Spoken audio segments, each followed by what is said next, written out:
Hello बेटे, आज मैं इस वीडियो में क्लास 9 का साइंस का चैप्टर 2 के रिमेनिंग पार्ट को स्टडी करेंगे।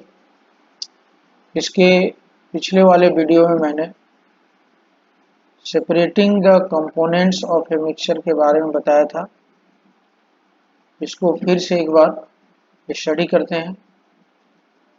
कह रहा separating the components of a mixture, किसी भी मिक्सचर में जो कंपोनेंट्स होते हैं उसको हम किस तरह से सेपरेट कर सकते हैं, कौन सा मेथड को यूज करके इसको सेपरेट किया जा सकता है, इसके बारे में स्टडी करेंगे।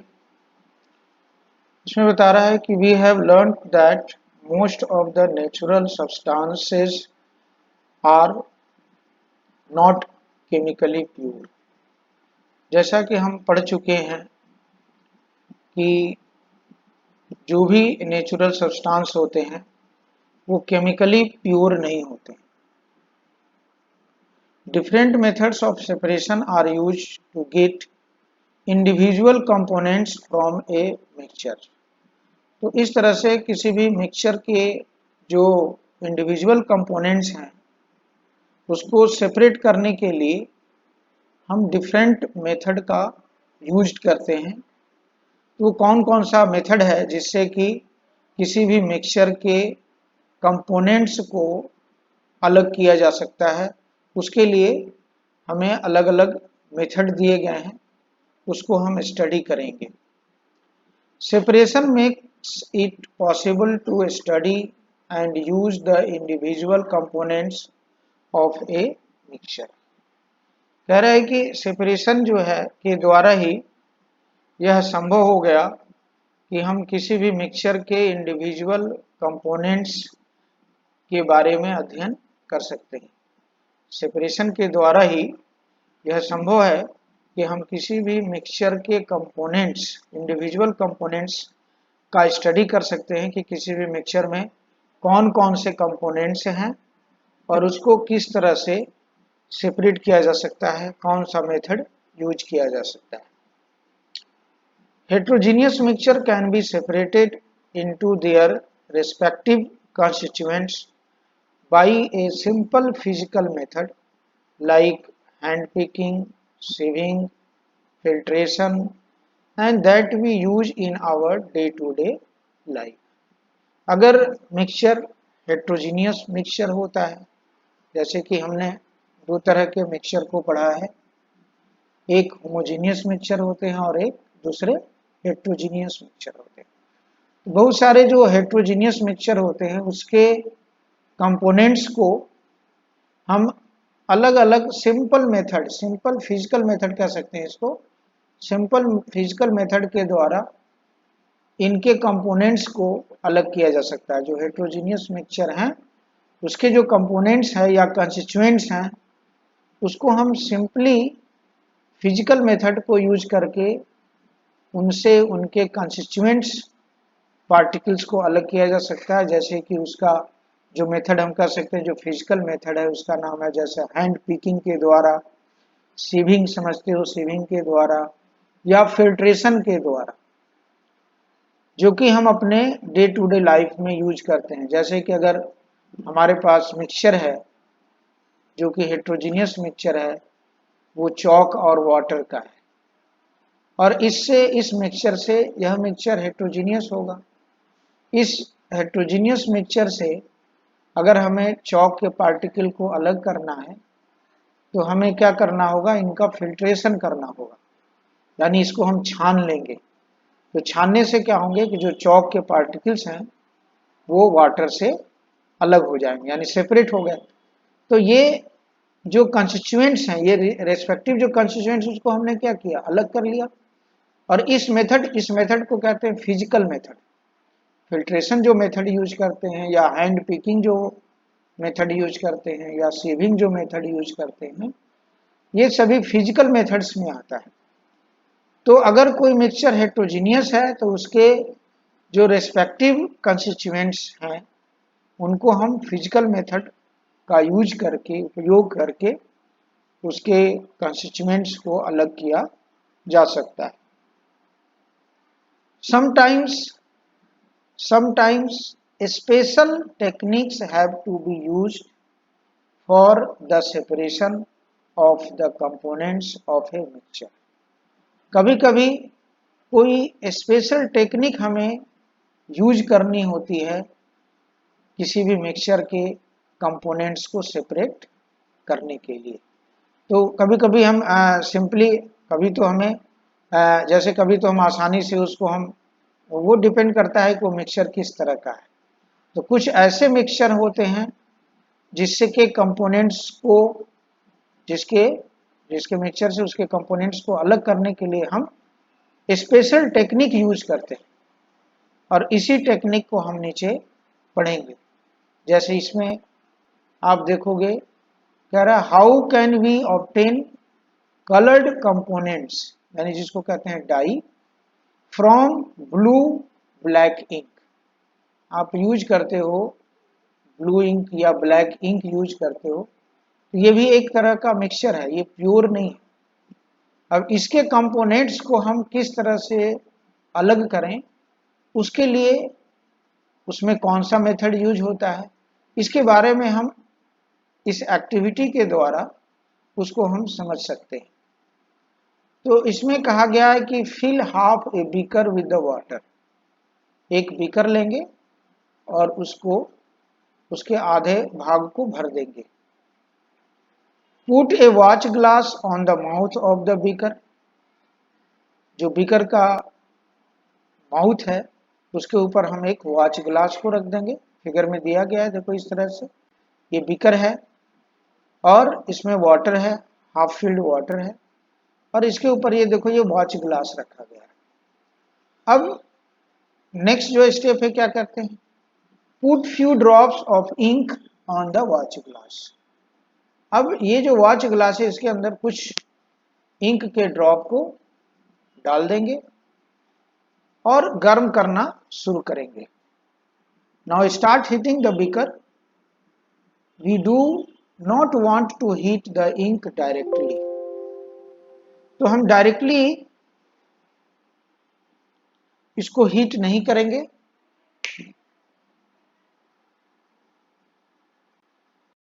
इसे डायरेक्टली हमें हीट नहीं करना, यानी वॉच ग्लास को हम डायरेक्टली हीट नहीं करेंगे।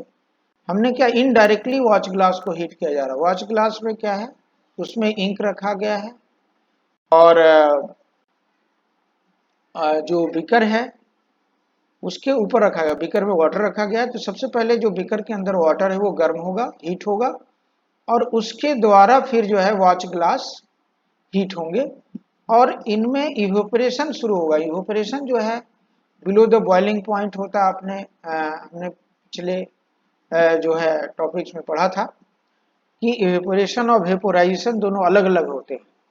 तो यहाँ पे इवेपोरेशन होना शुरू हो जाएगा। जैसे जैसे हम गर्म करना शुरू करेंगे तो हम देखेंगे कि the you will see evaporation is taking place from the watch glass. Watch glass से इवेपोरेशन होना शुरू होगा, यानी जो वाटर है, इंक में जो वाटर है, मैंने कहा कि वाटर क्या है, इंक जो है which is the mixture of the water and the dye, यानी कलर और पानी का मिक्सचर है। तो जब हम उसको गर्म करेंगे तो देखेंगे कि इवेपोरेशन होना शुरू हो रहा है, यानी कि जो वाटर है वो वेपर्स में चेंज होने शुरू हो जा रहे हैं। Continue heating as the evaporation goes on and stop heating when you do not see any further change on the watch glass। तब तक इसको कंटिन्यू हम हीट करते रहेंगे जब तक कि इवेपोरेशन होता रहेगा। और जब हम देखेंगे कि इवेपोरेशन होना बंद हो गया, यानी वॉच ग्लास में वाटर नहीं है, तो हम गर्म करना बंद कर देंगे। उसके बाद कह रहा है कि observe carefully and record your observation. इसको ध्यान से देखें और इसको रिकॉर्ड करेंगे। तो हमने देखा कि ये आप देख सकते हो, यहाँ पे एक बीकर है, इसके अंदर हाफ फिल्ड वाटर है, आधा भरा हुआ पानी है, इसके ऊपर एक वॉच ग्लास रखा गया और इस वॉच ग्लास के अंदर जो है इंक रखे गए।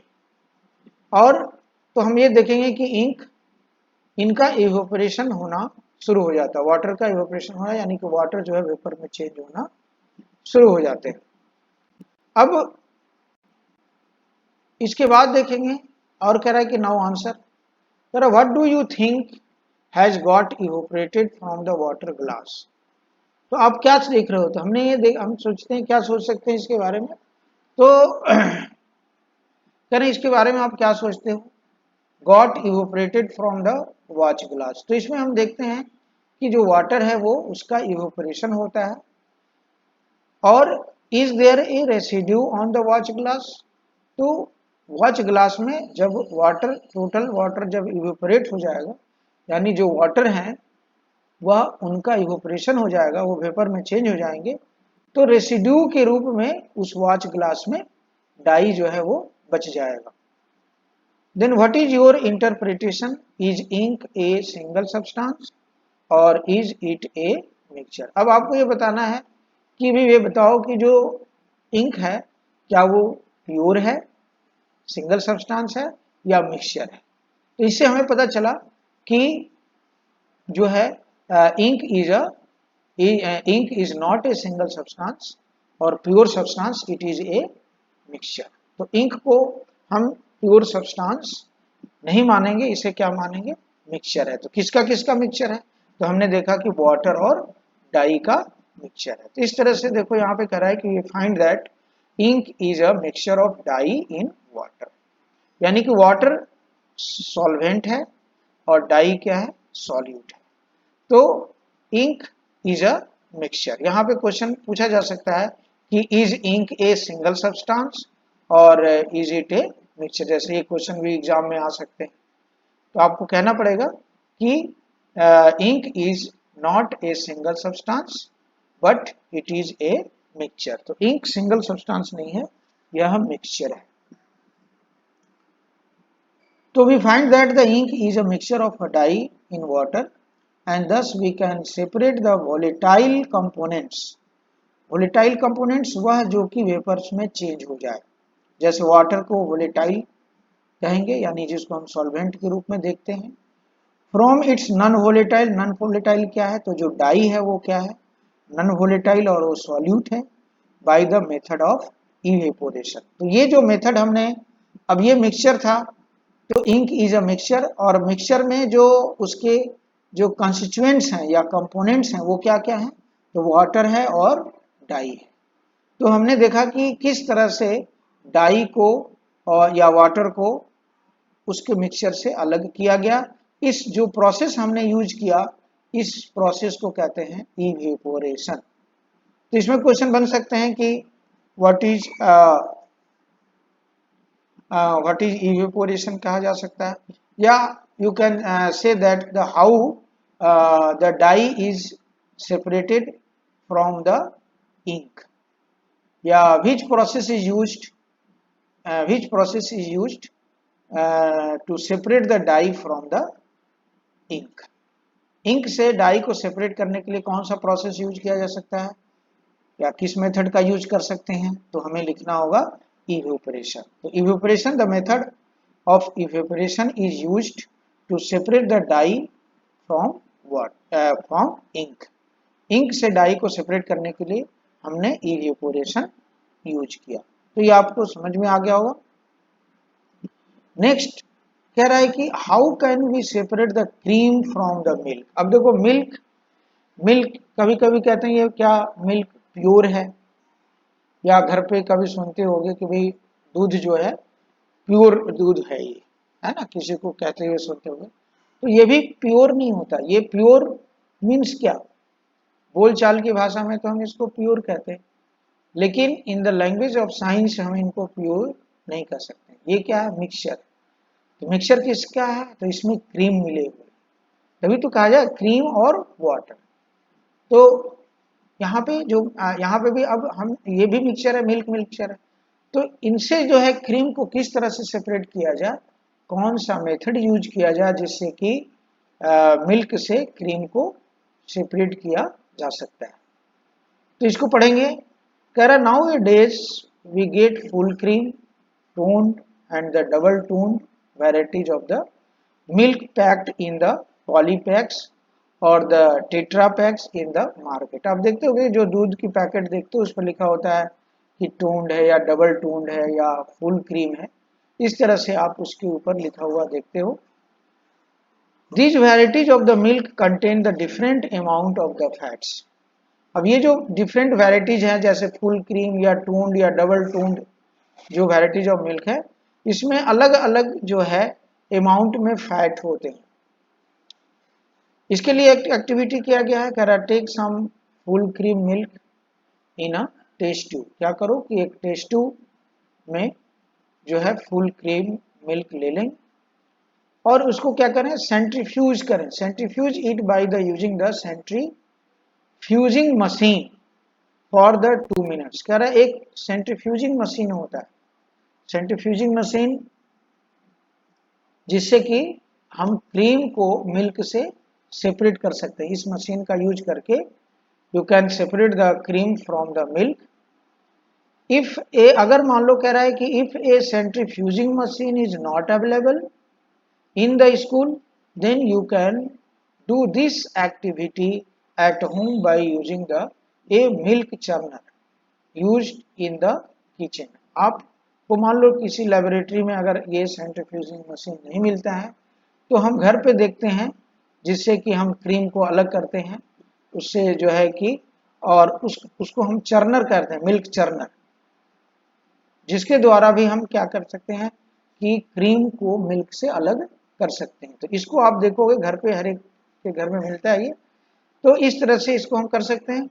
एंड उसके बाद कह रहा है कि if you have a milk dairy near by, और मान लो कि अगर आपके आसपास कोई मिल्क डेयरी है तो वहां जाकर भी आप पता करो कि किस तरह से वो क्रीम को अलग करते हैं, उसको आप पूछ सकते हो, समझ सकते हो, और वो किस तरह से पनीर बनाते हैं, है ना। तो हाउ दे मेक द चीज from the milk.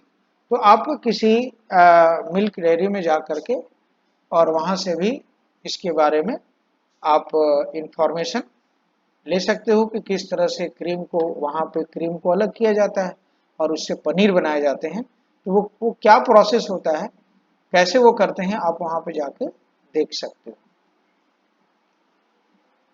What do you observe on churning the milk. जब आप चर्न करोगे, चर्निंग करोगे घर में अगर देखोगे तो आप क्या देखते हो, तो आप देखोगे कि जब आप चर्निंग मशीन से या चर्निंग से जब उसको सेपरेट करोगे क्रीम को, तो देखोगे कि जो क्रीम पार्टिकल्स है वो मिल्क के ऊपर में आ जाता है और जो डेंसर पार्टिकल्स हैं वो नीचे बैठ जाते हैं। Explain how the separation of a cream milk takes place. आप इसको एक्सप्लेन कर सकते हो कि किस तरह से क्रीम को मिल्क से अलग किया जाता है। तो चर्नर के द्वारा जब चर्नर को आप घुमाओगे, तेजी से घुमाओगे, तो देखोगे कि जो हैवी पार्टिकल्स हैं, जो सॉलिड पार्टिकल्स हैं लिक्विड में, वो नीचे बैठ जाता है और जो लाइटर पार्टिकल्स हैं वो उसके ऊपर फ्लोट करता है। तो ये बताया कि तो ये आप देख सकते हो यहाँ पे, कह sometimes the solid particles in a liquid are the very small and pass through a filter paper. For such a particle, the filtration technique cannot be used for the separation। यहाँ ये बताया जा रहा है कि कभी कभी जो है, जो किसी लिक्विड में जो सॉलिड पार्टिकल होते हैं वो इतने छोटे होते हैं कि फिल्टर पेपर से वो भी पास हो जाते हैं। जैसे कि अगर आप मिल्क को से क्रीम अगर निकालना चाहो, अगर उससे जो है कि पार्टिकल्स को अलग करो, तो वो फिल्टर पेपर से सेपरेट नहीं होंगे, वो पार्टिकल जो है फिल्टर पेपर से भी पास कर जाएंगे। तो इस तरह के जो टेक्निक है, तो इस तरह के जो मिक्सचर हैं उसमें हम जो टेक्निक यूज करते हैं उसमें हम फिल्ट्रेशन टेक्निक को यूज नहीं कर सकते हैं। जैसे अगर मिल्क से हमें क्रीम को अलग करना है तो इसके लिए हम फिल्ट्रेशन टेक्निक को यूज नहीं कर सकते हैं इसके सेपरेशन के लिए।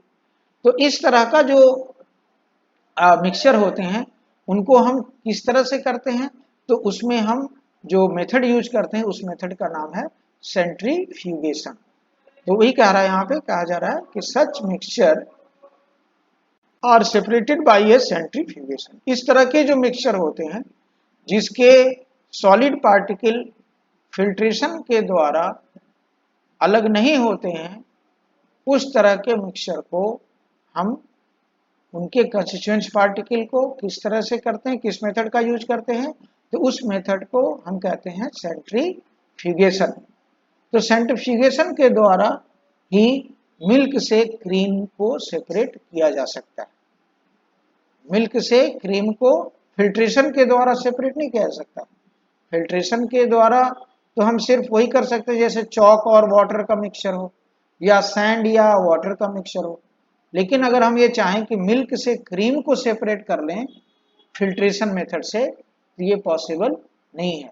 अगर हमें क्रीम को मिल्क से सेपरेट करना है तो उसके लिए हम जो प्रोसेस यूज करते हैं, जो मेथड यूज करते हैं, उसको कहते हैं सेंट्रीफ्यूगेशन। ये एक मेथड है। इसके पहले हमने जो मेथड पढ़ा था इवेपोरेशन पढ़ा था। अब जो मेथड है, जो दूसरा मेथड है सेपरेशन का, उसको कहते हैं centrifugation. The principle is that the denser particle are forced to the bottom and the lighter particle stay at the top when spun rapidly।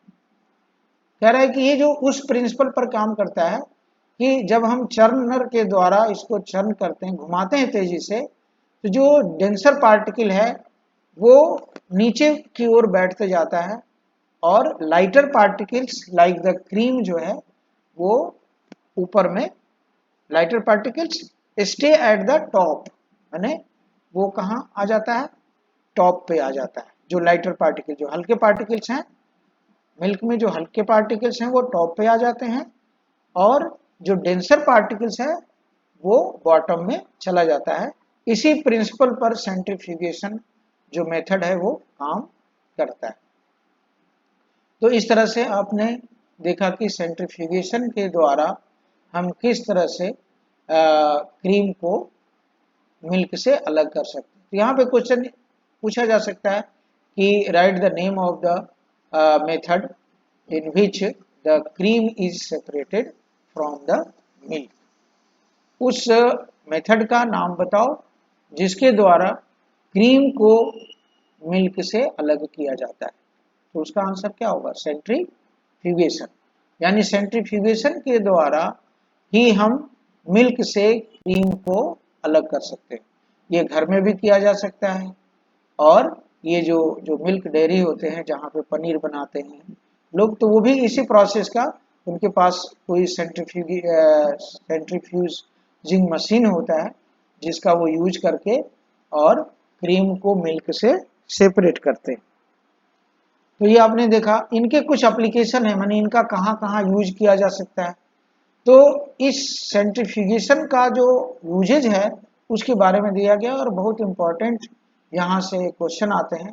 कहा जाता है कि write the some uses of the process of centrifugation. Centrifugation का uses बताओ, कहाँ कहाँ use होता है। तो पहला जो यूज है वो है, कह रहा है कि it is used in diagnostic laboratory. Diagnostic laboratory में हम इनका यूज करते हैं सेंट्रीफ्यूगेशन प्रोसेस का for the blood and urine test. यानी आप देखते हो कभी कभी डॉक्टर आपको लिखता है कि ब्लड टेस्ट कराओ या यूरिन टेस्ट कराओ। ये जो यूरिन और ब्लड को निकाल करके वो कहाँ भेजता है, ये लेबोरेटरी में भेजा जाता है जहाँ के डायग्नोस्टिक होते हैं, डायग्नोस्टिक लेबोरेटरी भेजा जाता है और वहाँ पे उसी मशीन के द्वारा, सेंट्रीफ्यूगेशन जो मशीन है, सेंट्रीफ्यूजिंग मशीन, उसके द्वारा ही उसके जो है पार्ट को उसको टेस्ट किया जाता है और यूरिन और ब्लड का टेस्ट जो है वहाँ पे हम इस मेथड से करते हैं। दूसरा आपने देखा कि डेयरीज वगैरह में and home separate butter from the cream, butter को निकालना क्रीम से, ये सभी जो है हम जो है यहाँ घर पर भी यूज कर सकते हैं इसको। और कहाँ, वॉशिंग मशीन में भी सेम होता है। वॉशिंग मशीन में भी आप देखते हो कि जो कि squeezing out the water from the wet cloth, जब आपका कपड़ा जो है साफ हो जाता है तो ड्राई करने के लिए, उसको सुखाने के लिए दूसरे वाले केबिन में डाला जाता है। तो वहाँ पे देखोगे कि काफ़ी तेज़ी से व्हील वो चलता है और जिससे कि ये भी क्या है, प्रोसेस क्या है, सेंट्रीफ्यूगेशन ही है।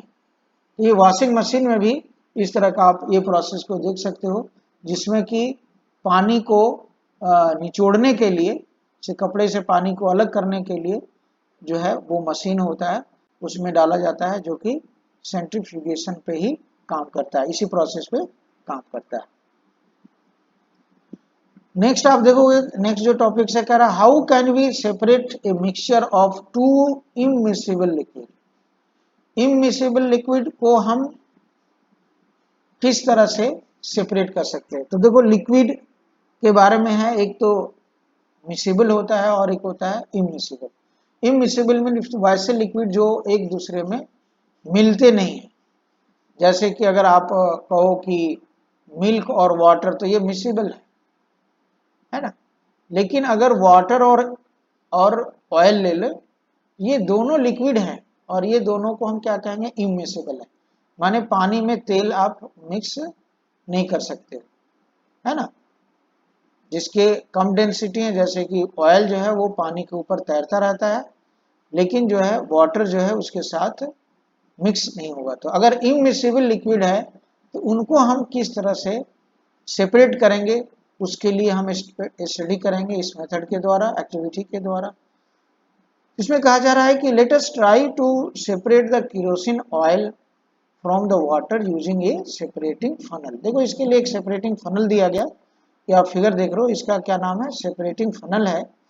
और इसके द्वारा ही हम वाटर या ऑयल को अलग कर सकते हैं, है ना। अगर इमिसिबल लिक्विड माने वाटर और ऑयल दोनों मिला हुआ है, तो उसको हम किस तरह से सेपरेट करें, तो उसका नाम है, जो यूज करते हैं फनल, उसका नाम है सेपरेटिंग फनल।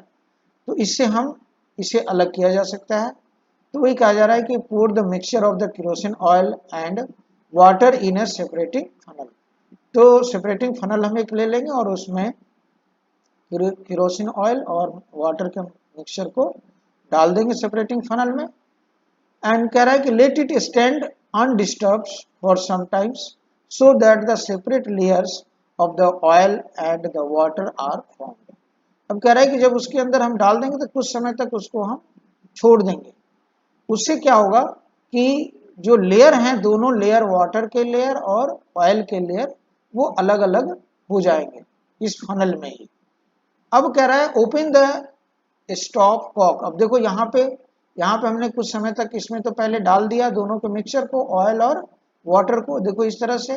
और जब कुछ समय तक के लिए हम इसको अनडिस्टर्ब छोड़ देंगे, तो देखेंगे कि केरोसिन ऑयल इसके ऊपर आकर के, है ना, और ये वाटर का जो लेयर, यहाँ तक ये वाटर का लेयर है और इसके ऊपर ये जो है वो केरोसिन ऑयल का लेयर। अब ये देखो ये स्टॉप कॉक है। अब देखो कि ये वाटर नीचे है और ऑयल ऊपर है। अब हम क्या करेंगे, इसको स्टॉप कॉक को खोल देंगे। जब ओपन करेंगे तो देखेंगे कि वाटर नीचे आना शुरू होगा। इसको हम किसी भी बीकर में कलेक्ट कर लेंगे और जैसे ही ये लेवल, जो ऊपर वाला ये जो लेवल है, इस लेवल पे जैसे ही आएगा, हम स्टॉप कॉक को बंद कर देंगे। बंद कर देंगे तो जितने भी ये वाटर के थे वो निकल जाएंगे बाहर। अब इसमें क्या रह जाएगा, ऑयल रह जाएंगे, केरोसिन ऑयल रह जाएंगे। तो हम देखेंगे कि इस तरह से वाटर और केरोसिन ऑयल को ये अलग किया जा सकता है by the using the separating funnel. अब यहाँ भी क्वेश्चन बन सकता है कि write the name of the funnel which is use to separate the two immiscible liquid. Two immiscible liquid को सेपरेट करने के लिए कौन सा फनल का नाम, उस फनल का नाम बताओ और उसको कैसे सेपरेट किया जा सकता है। कभी कभी तो ड्रॉ करने के लिए भी आते हैं, इसको डायग्राम को, लेवल डायग्राम ड्रॉ करने के लिए भी आता है एग्जाम में। तो आप देख सकते हो, इसको एक दो बार प्रैक्टिस करोगे तो ये आ जाएंगे। तो अभी कह रहा है कि so the separate the layers and open the stopcock of the separating funnel and pour out the lower layer of water carefully। जो लेयर नीचे में जो वाटर का लेयर है उसको केयरफुली बाहर निकलने देंगे। क्लोज द स्टॉप कॉक, और फिर कब बंद कर देंगे, of the separating funnel as the oil reaches the stopcock. जैसे ये ऑयल का जो लेयर है स्टॉप कॉक के पास आएगा, हम उसको स्टॉप कॉक को बंद कर देंगे और इस तरह से जो है वाटर इस ऑयल से सेपरेट हो सकता है।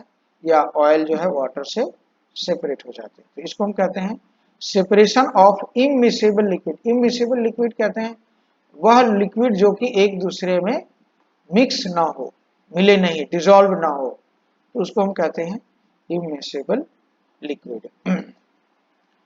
अब इनके भी यूज हैं।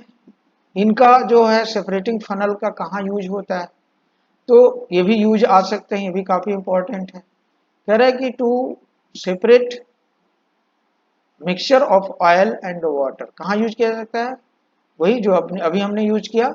अगर ऑयल और वाटर मिला हुआ है तो उसको हम इस प्रोसेस से सेपरेट कर सकते हैं by using the separating funnel के द्वारा ऑयल को वाटर से सेपरेट किया जा सकता है। और दूसरा यूज कहाँ है, तो in extraction of iron from its ore. ये एक्सट्रैक्शन ऑफ आयरन जो होता है फ्रॉम इट्स ओर, ये आप आगे पढ़ोगे मेटल और नॉन मेटल या क्लास 10 में है इसको पढ़ाने के बारे में। ये क्या होता है कि जो है आयरन को किस तरह से हम उसके ओर से अलग करते हैं। एक्सट्रैक्शन करना मतलब उससे निकालना।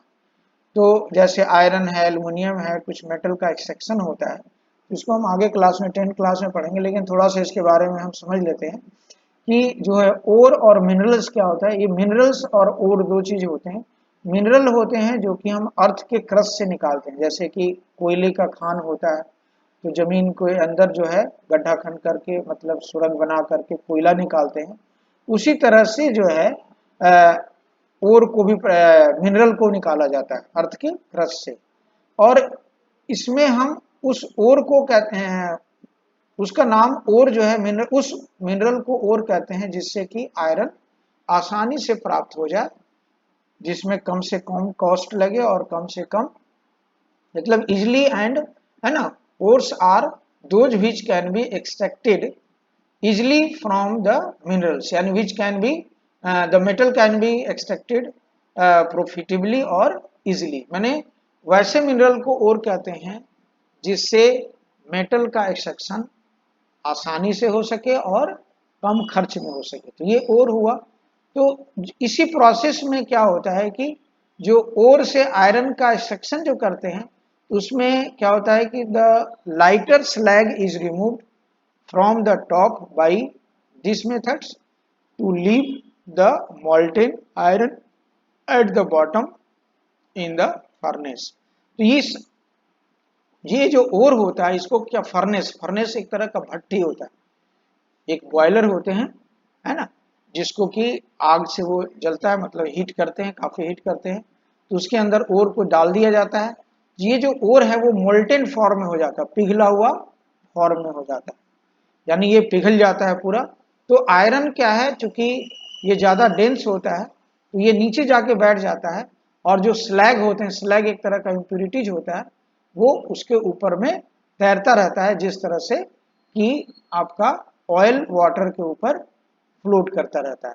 अब जब आयरन नीचे बैठ जाता है, तो नीचे जब आयरन बैठ गया तो उसको हम क्या करते हैं, अलग कर लेते हैं। जैसे फनल हमने यूज किया, तो पानी है नीचे, तो पानी स्टॉप वॉक को खोल दिया, खोलने से वो पानी बाहर आ गया। उसी तरह से यहाँ से आयरन जो है, यानी स्लैग जो बनता है, स्लैग से इस आयरन को अलग कर लिया जाता है। तो ये कह रहा है कि एक्सट्रैक्टेड आयरन फ्रॉम इतना the top by the method और to leave the molten iron at the bottom. जो मोल्टेन आयरन है वो नीचे चला जाता है और उसको हम बाहर कर लेते हैं bottom of the furnace. Furnace एक भट्टी होता है, इसके ऊपर जो बॉयलर है, कंटेनर है जिसमें कि रखा होता है फर्नेस, ठीक है।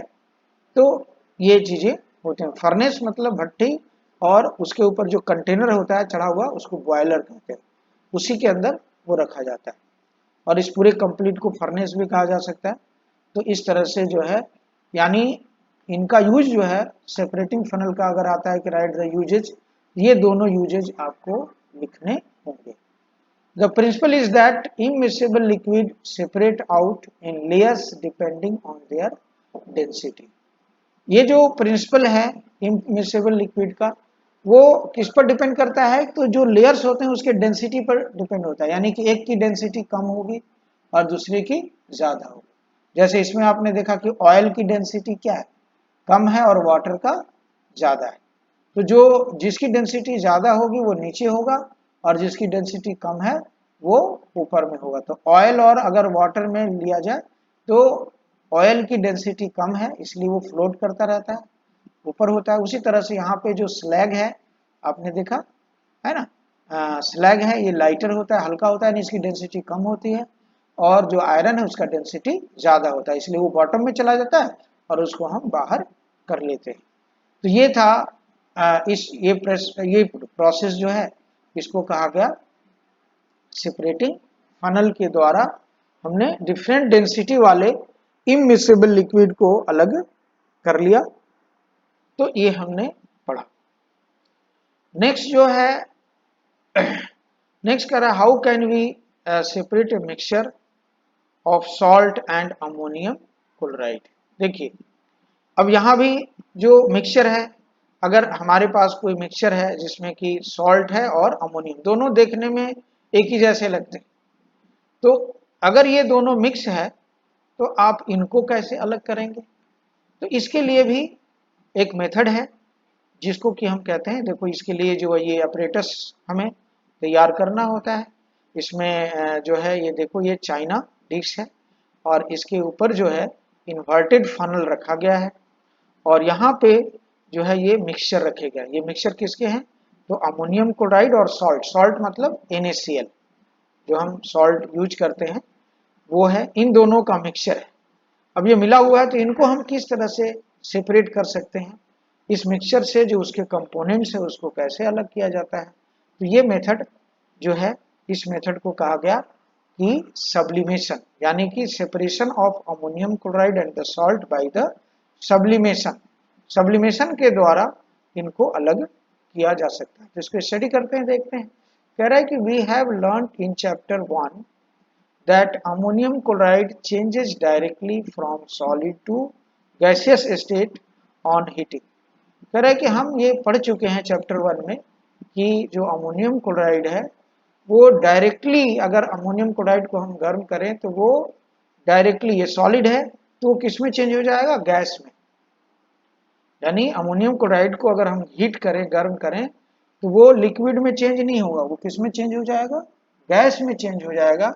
इसके बारे में हमने चैप्टर 1 में पढ़ चुके हैं।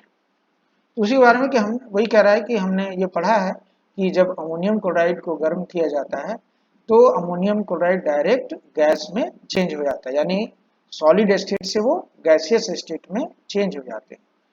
So to separate such a mixtures that contain a sublimable volatile components from a non-sublimable impurities, यानी salt in a case, the sublimation process is used, and some example of the solid which sublime are ammonium chloride, camphor, naphthalene and the anthracene। तो ये जो नाम पढ़ा गया ये सभी Sublime है।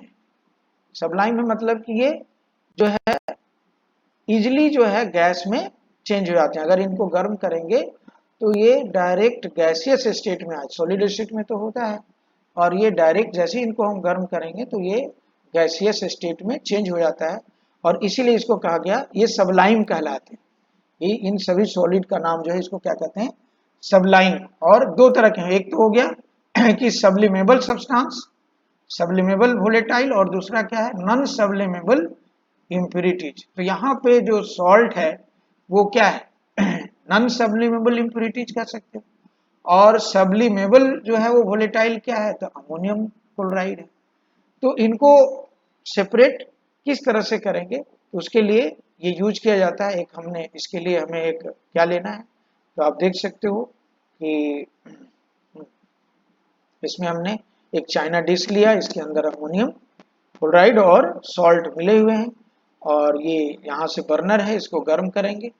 और ये आप देख रहे हो ये फनल है, इन्वर्टेड फनल रखा गया, यहाँ पे कॉटन लगा दिया गया, बंद कर दिया ताकि जो वेपर्स है वो बाहर ना निकल सके। तो इस तरह से